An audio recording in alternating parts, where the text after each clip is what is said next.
Okay, yesterday I was talking about barrier reactivity to a certain extent. At the end of the video, got cut off because I ran out of storage space, as I'm one to do.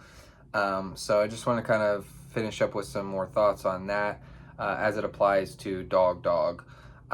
So it can sometimes be a confounding variable. It can be like a red herring, or like it can throw a wrench in the works when you're trying to do introductions between two dogs.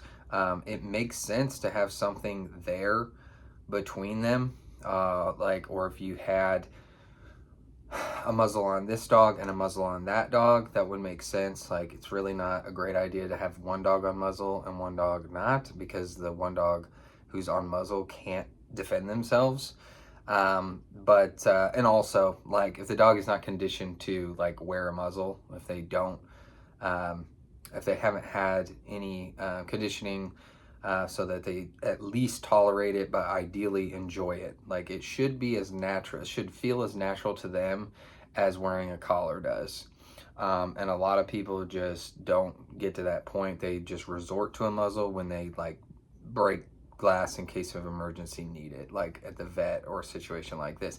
If the dog gets a muzzle shoved on them and they like are rubbing it on like a person or the ground, or like they're trying to paw at it, that meet and greet isn't going to go very well. Okay, they may get it off potentially, or it's going to be distressing, like, for them to be wearing it. So like they're not going to be in the state of mind to like be to be friendly with another dog and to do the things that they need to do to engage socially with that other dog, to hit it off. So like, the barrier, once again, is like a mitigation, um, like a management piece, so they can't get a hold of each other.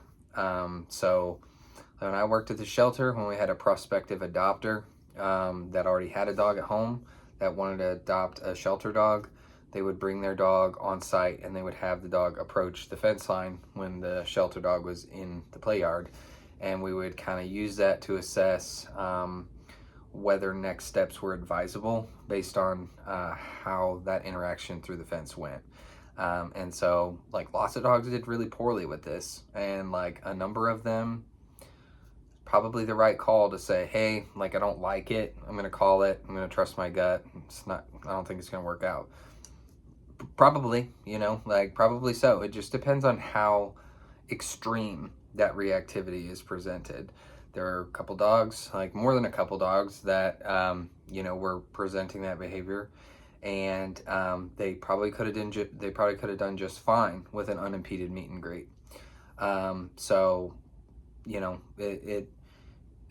it is not a great way to set the tone if it goes poorly. Like, certainly if it goes poorly and you say, I want to try it nevertheless, well, you've already got them up to this point where, like, I don't think it's very likely to go well now. So you're going to have to like pick up again like another day, most likely.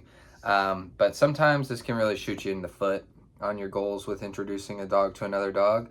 And sometimes it's a good warm up to say, hey, this is what this dog smells like and how it moves, and like, things like that. So it's nothing that is clear cut and like, this is, this will work or this won't work.